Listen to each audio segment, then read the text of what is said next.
Hello, this is Chuck Ridgway, Automation Technology Manager at Horner. Thanks for joining us for another Tuesday live stream. Well, today we think we've got a great topic for you, although it's not as much of a topic as it is a product introduction. So here it is. Today we're going to introduce to you the Horner Solutions Chart Recorder. Now, Horner Solutions products are a little different than the traditional Horner automation products. When you purchase a Horner automation, let's say an OCS all-in-one controller, that product comes and needs to be fully programmed. So it's very general purpose. You can wire it up and program it to really control whatever you need to in your application. Whereas a Horner Solutions product, while it's based on the Horner OCS all-in-one controller, it's effectively ready to install and configure in a specific application. So that's what we're going to be talking about today, and that is the Horner Solutions Chart Recorder.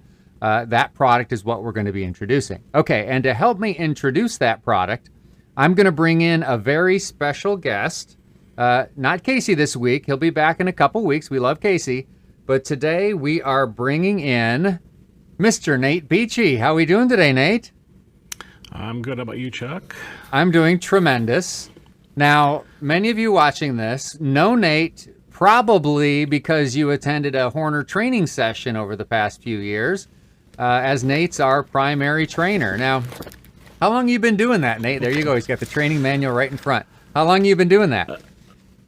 I've been thinking it's probably been at least 15 years. I've been running the training class, at least, either running it myself or helping with it. Absolutely. At least 15 to 20 years. There you go. So let's say 15 years. Let's say we average 4 or 5 classes a year, 15 students. We do the math. Ooh, that's a lot of students that have gone through and the Nate Beachy School. Yeah. All right. Well, we didn't bring you on just to talk about training. We brought you on to talk about Horner Solutions and specifically the Chart Recorder product. So first of all, let's talk about Horner Solutions. What is kind of your role at Horner Solutions in terms of, that sort of thing? Well, I get to do all the fun stuff by writing the programs for all of the Solutions products. Since they are our equipment with a pre-written program already in place that you don't have to touch Cscape or necessarily even know what Cscape is. Like I said, I get to write all the programs for them and get them working in the ways that they work. And then I also write documentation and do all that stuff behind the scenes to document them for user manuals and such. That's what I do at Horner Solutions right now. All right. That makes a lot of sense. I mean, you're an expert on the Horner OCS. You teach programming. You've got a lot of experience in real-world applications. It just makes sense for you to do that sort of thing. Very cool. Well, specifically now, as we talk about the Chart Recorder, where would you expect the Chart Recorder Horner solution to be used? It could be used just about anywhere. It basically takes in either 4 to 20 milliamp signals or RTD signals and records them in a trend, in data log files. You can set up alarm points and such. You can make recordings specifically for a certain amount of time for, tests of any kind.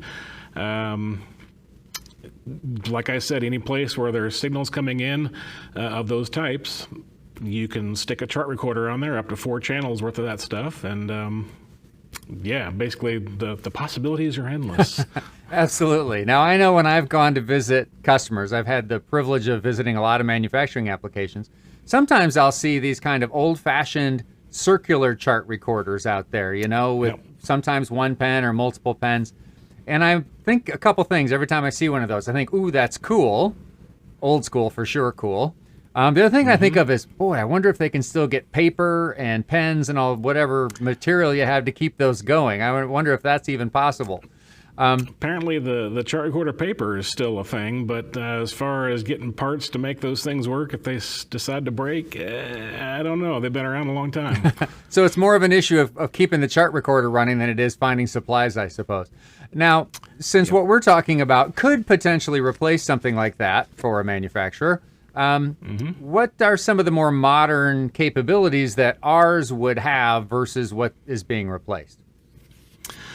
Well, for one, I mean, if you're looking at a circular paper chart recorder recording, you're seeing a line on a graph, and what the exact values were, whether or not that really matters in some cases or not, you don't know exactly what the values were. Maybe it's within a range and you can tell about what it is. So you can see some peaks and valleys here and there. As opposed to with the chart recorder product here, you're getting exact values in the data log files of all that stuff. So that's one of the more modern things, is that you get exact readings through those samples. Another thing is, like I said, you can make recordings specifically for like a test called temperature test, or some product name test that you want to run over a certain period of time. Right. And you can call that whatever you want. It ends up as its own data log file. It emails you those files after you're done, if you have the email set up. And then, like I said, there's also WebMI access that you can access on there. That's still sort of in development.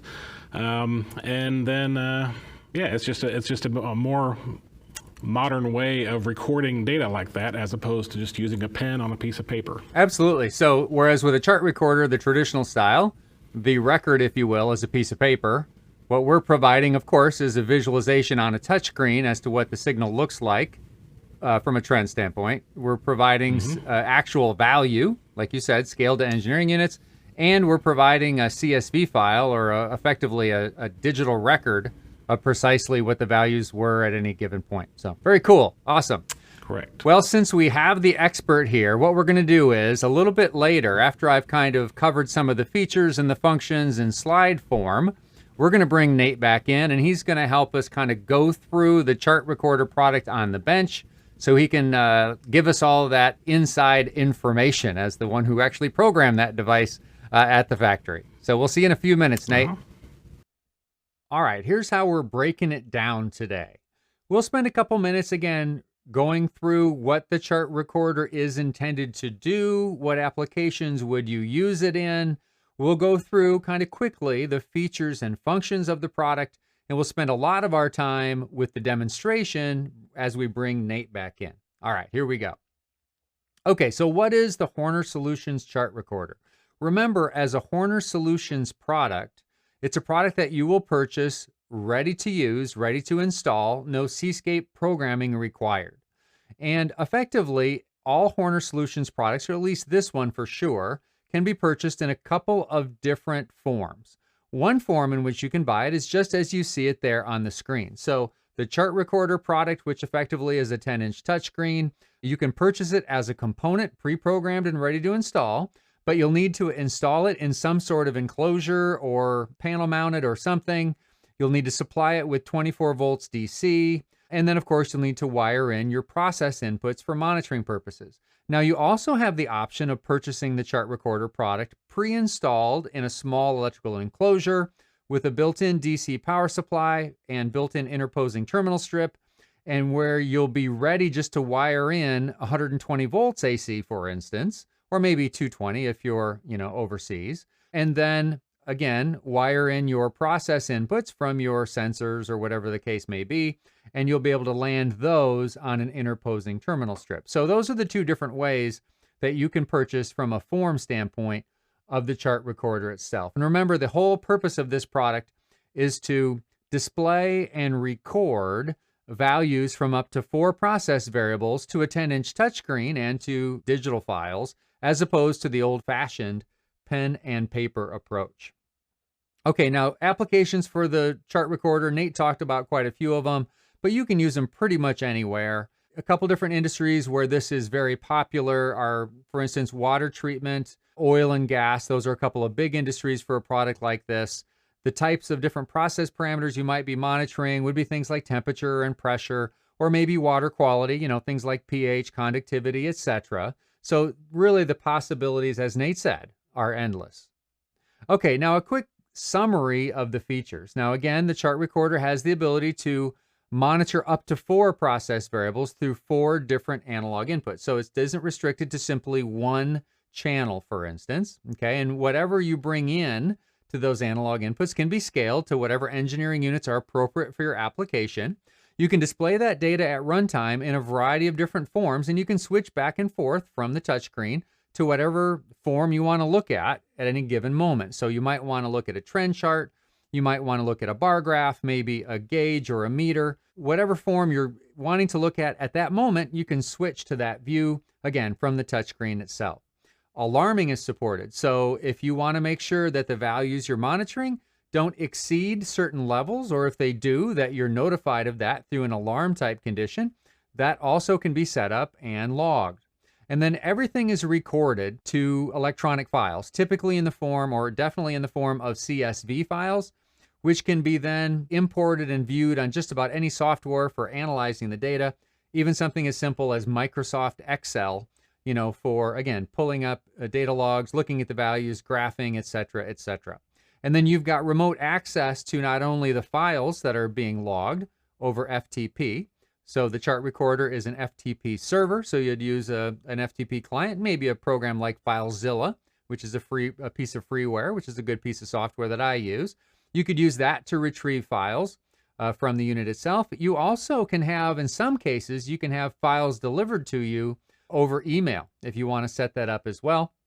And then in addition to the FTP and email capabilities, you also have remote access, as Nate mentioned, from WebMI. So you can use your web browser from your desk and take a quick look at what's showing on the screen of the chart recorder. So that's a quick summary of the features.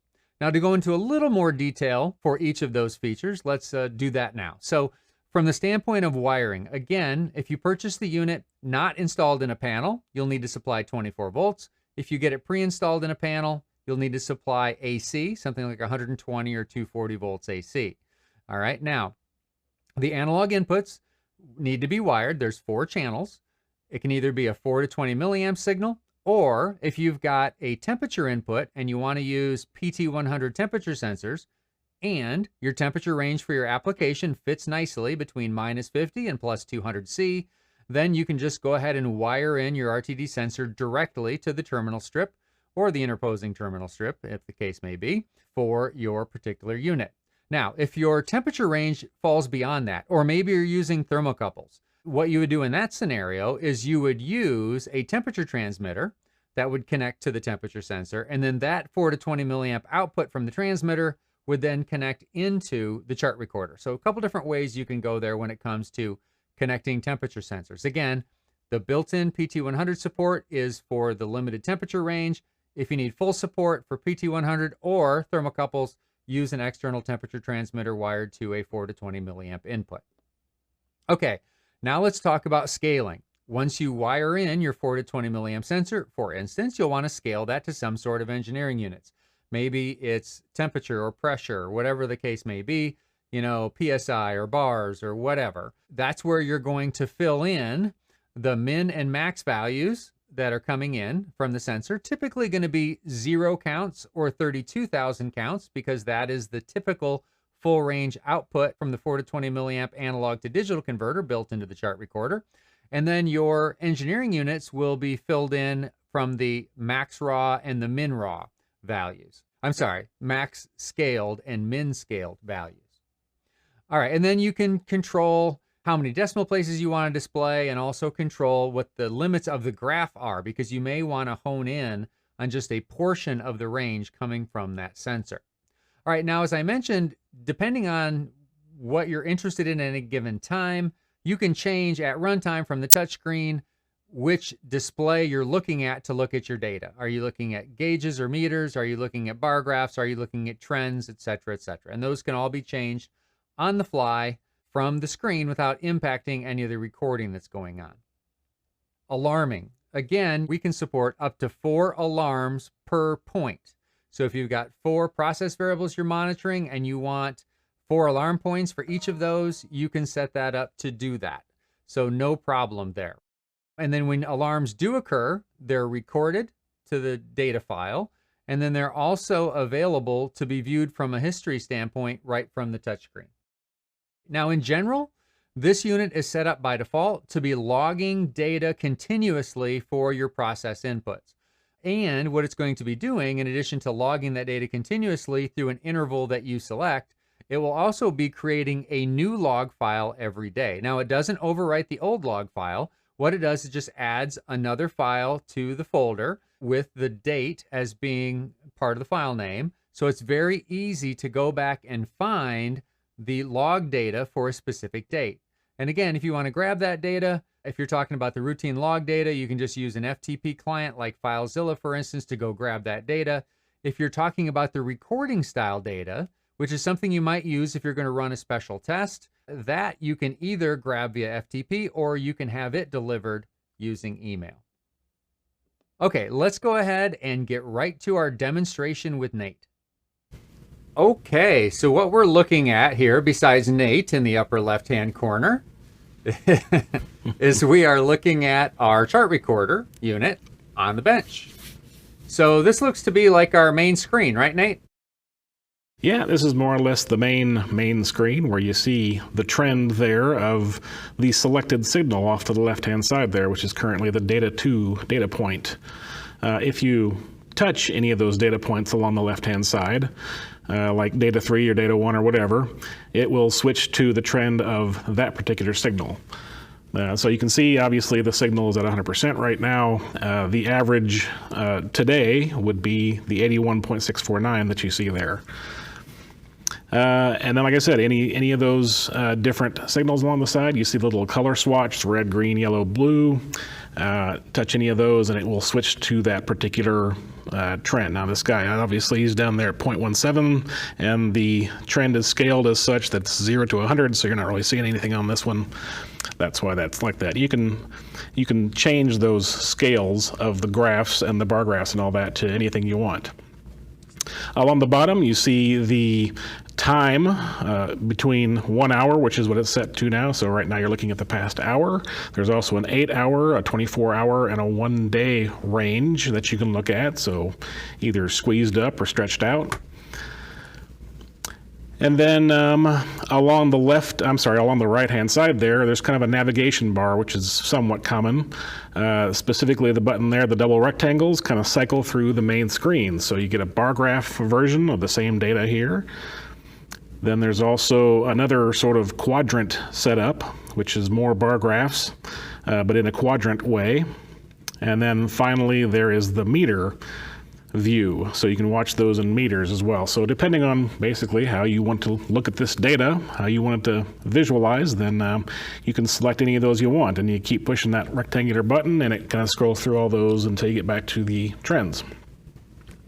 So question for you, Nate. Yeah, go ahead. So what's this blinking red light represent? So the blinking red light, that's the record button. Currently the configuration is set to always record. So when it's recording, it's sitting there blinking, as opposed to if you actually have a recording specifically to go on, it will actually have a little spinning tape reel in there. So that you can, so it just notifies you that it's recording a specific recording as opposed to just blinking, which is always logging something. You can turn the always logging on or off. It's currently turned on yours. So for instance, on you might use the recording function. Right now it's kind of data logging just everything that's happening for the 4 inputs. Yep. If you were using a recording function, that might be something you might use to run a specific test. You know, you want to run a test on a specific process for maybe a couple hours or something. You could set that up and kind of create a special recording. Right, and if you press that button there, you'll see the setup for the recording itself, to where you can specify a record name and then tell it when to start, whether it's immediately or on a timer basis or at a specific time and date. And then also tell it when it's going to end, whether it's manually or timer or time and date. And then it'll ask confirm this, and you'll hit the start, and then it will actually go ahead and just type a record name in there of, you know, anything you want. Doesn't have to be too complex. Enter, just leave it set to immediate, and hit confirm recording at the bottom there. It'll start recording as soon as you hit start recording at the bottom of this screen. And you'll see that the little record button now is a little tape reel to note that a recording is taking place, specifically called, what did you call it, 1, 2, 3? So that will be the data log name of this recording. It's also still recording in the background regular data log files, but then specifically this recording file also. And then if you wanted to, if you're done, then you'd press that button again. It'll kind of give you a, well, this is what's going on. Do you want to stop and finalize this file? You'll hit stop recording, and it will tell you what the chart names are. And also, if you've got email set up, it'll tell you here that it's sending the email and that the email is sent and all that stuff. That's very cool. And you'll hit. I kind of like that one. That was fun to do. It really shows. Now, It really shows off some of the capabilities of the product. That's a very useful feature. All right, continue on. Yeah. At the bottom there, you'll see a little gear icon, which is the configuration. And then in here, at the channel configuration, this is where you can set up what the channels are configured as, whether it's going to be a 4 to 20 milliamp signal or an RTD. And then also, you can route any of the 4 analog signals to any of the data point areas there. So currently, this is how it's all set up. You'll also see the intervals along the side there for how often you want a data log entry for any of these 4 points, or also how often you want to sample for the averaging function that you see when you're looking at the main screens there. Very cool. So obviously, I haven't set this up with any descriptive names. Data 1, Data 2, Data 3, Data 4 are just kind of defaults. You can set those up with obviously much more descriptive names there, correct? Yes, correct. Up to 20 characters, I believe, is what I allowed in there. The other thing I've noticed, which is kind of cool, is you could, let's say you've got 2 inputs coming in. You could take an input and display it 2 different ways as 2 different data points and log it as 2 different data points as well, even though it's coming from the same signal. So if you wanted, you know, a wide scale and a narrow scale and log both of those and display both of those, that seems like something you could do with this, right? Right. Whether it's that or another example, whether or not you want to log both Fahrenheit and Celsius off of one of the PT100 RTDs, you could set 2 of these data points up to PT100, both off of the same analog channel, and then have one set for degrees Fahrenheit and one set for degrees Celsius. And then it's the same data point, it's just coming in and being scaled differently. So that's just another example of that, yes. Right, so it could be, you know, PSI and bars, whatever, if you wanted multiple units. Very cool. Okay, so that's configuration of the channel, and then we've got scaling, it looks like. Yep, the scaling configuration is how you tell it, well, how to scale that data. Oops, I got a little ahead of myself here. Hang on one second. That's all right. Oh, now I'm back into channel configuration. Now, if you hit the double arrows there up a little further, and you'll switch back and forth between the scaling and the channel config there. And so this is where you would scale that raw data into something that means anything. So our 4 to 20 milliamp signals come in a 0 to 32,000 range, like you see there for the low and high for each of those inputs. And then the result currently is set for 0 to 100, which would be 0 to 100%, more or less. But you can set those to anything you want. And then the bottom data point there is set for PT100 and set for Celsius output. So you can change that between Fahrenheit and Celsius here for the RTD inputs. Looks like you can also set your number of decimal places too. Correct. Up anywhere from 0 to 5 decimal places on those readings. So if you change any of those, you'll be able to see that currently it's set to 2 decimal places, basically however many you want to see, because there's any number of ways to display data, obviously. And so that was one of those cool things that I put in there just because not everybody wants to see 4 decimal places or 0 decimal places or whatever. So, yeah. Exactly. One other thing I've noticed here is, so I'm assuming what this button does is it allows you to prevent from displaying any negative values if negative values aren't valid. Is that what that's for? Correct. If it's set the way it is now, it will show negative values if the result is a negative value. And if you click it, it will 0 the result if it's below 0. So there's just basically a setting there for each of those data points where the result less than 0 is equal to 0, or the result less than 0 is equal to whatever the negative result is. Cool. Of your scaling there. Cool. And then along the right-hand side there, you see the graph limits. Currently, they're all also set to 0 to 100, so you can scale those graphs and bar graphs and trends and all that to whatever scale you want, whether it's, you know, into the negative values for temperatures or however high you want to go for the displays there on the graphs. Nice. What is this bell here? The alarm bell, that's going to go to the event notification, basically the alarm handler, which currently there aren't any alarm points set, I imagine, so there's not a problem going on. So currently there are no events active.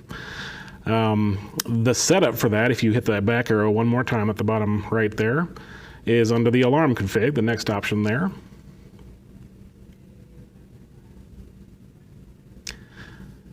And this is where you can set up, currently they're all disabled, warn low, warn high, and alarm low and alarm high points, whether you want to call them warnings and alarms or whether you want to call them low, low, and high, high.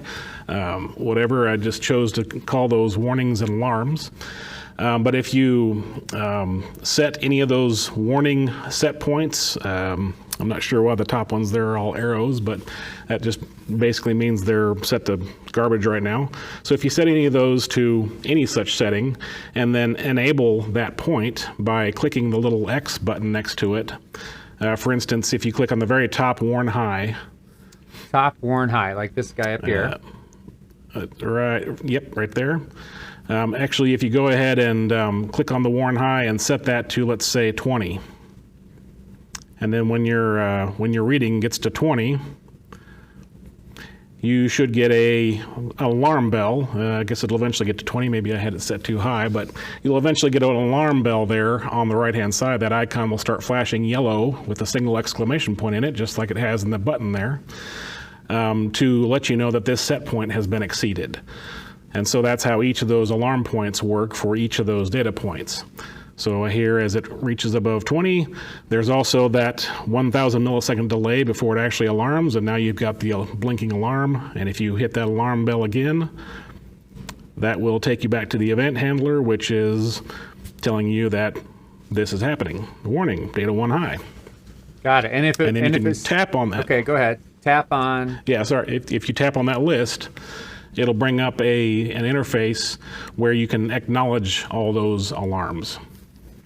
And if you're familiar with our OCS products, then that's basically the alarm handler right there. Got it. Okay, so that's alarms. Nice. Let's go back into setup, and let's just kind of quickly take a look at some of the other things. How about like network config?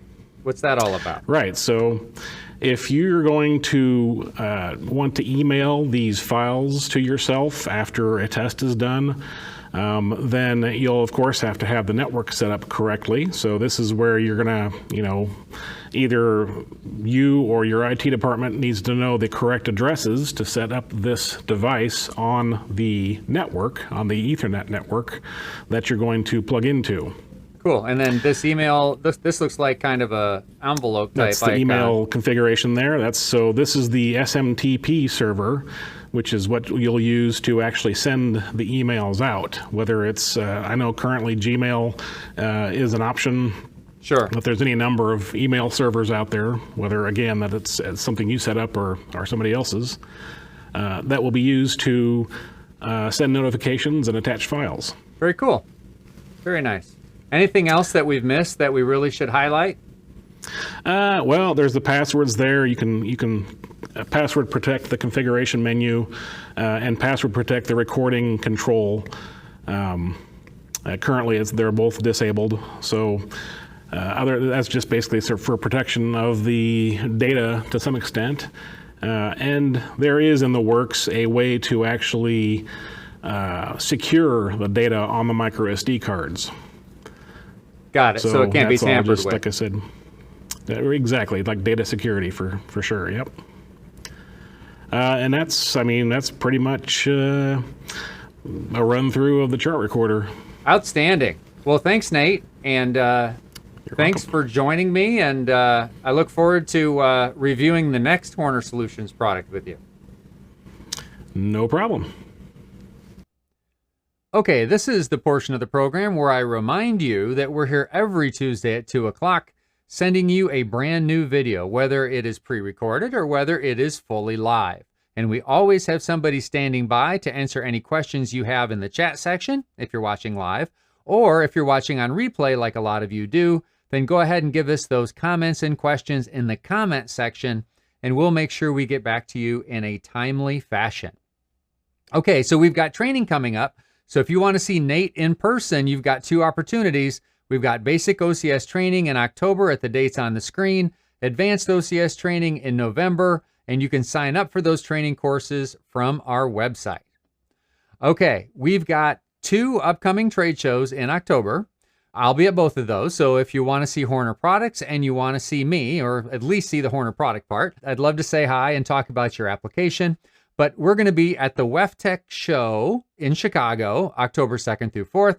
And then 3 weeks later, we're going to be at Process Expo, also in Chicago, on October 23rd through the 25th. WEFTech is a water industry show. Process Expo is more of a general automation show. They're both great shows, so whichever one makes more sense for you, whether from a date standpoint or from a topic standpoint, come see us at our booth in Chicago at McCormick's Place. Okay, it's October. There happens to be 5 Tuesdays in October, so that means we've got 5 live streams planned for you. Even though I'm going to be on the road for a reasonable part of October, we're not going to neglect the live stream. So we're looking forward to some great content this month, including a live show that we're going to be doing from Process Expo later in the month. But next week, we're going to be covering the Horner Solutions Analog Totalizer. And if I twist his arm, I can probably get Nate Beachy to join me again. So I'm hoping that is the case. But either way, I look forward to seeing you next week. Okay, if you haven't subscribed to our channel yet, don't hesitate to do so. It doesn't cost anything. And if you choose notifications when you subscribe, you'll be notified every time we go live or every time we post a new video. Okay, so until next week, and maybe I'll even see you at WEFTech next week. But until next week, let's all get out there and do us some good.